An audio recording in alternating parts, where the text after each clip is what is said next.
How long does it take to actually recover from DPDR? When I'm helping people, what I look for is what are they actually doing for their recovery? Because this is one of the biggest mistakes that is keeping you in DPDR longer than you should. You're spending a lot of time consuming content, but you're not actually doing a lot of stuff which is being told to you from the content. If you're consuming any type of content but you're not acting on it, it actually has a name. What you're doing is a false action. With false action, you're mistaking planning or overthinking or looking at that content for real change.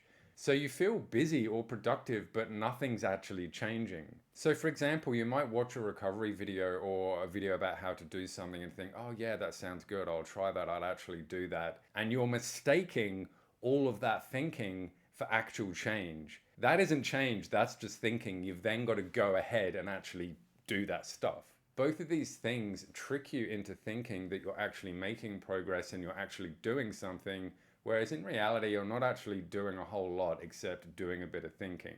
You're also being passive by saying stuff like, I'll be okay eventually, or time heals everything.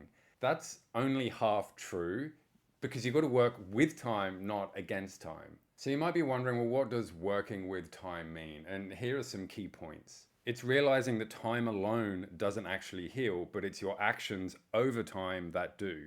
Accepting that healing is a process and not a switch that just suddenly changes. So it's really about showing up every day and knowing that those effects are going to gain momentum as you move forward, rather than just having your eye on the finish line. Something that affects how long it takes to recover that you don't know about right now is that DPDR doesn't go away by itself if your habits feed it. So if you're doing things like avoidance, rumination, over-monitoring, overthinking, resisting the symptoms, resisting the emotions if they're bad ones, all of those things keep it going longer than it should. So look, how long does it take to recover? It really depends on how active you are in your recovery. I've personally seen people who have recovered in under a month. You know, some people might take a little bit longer than that. The real question is, how long does it take to get on the right path?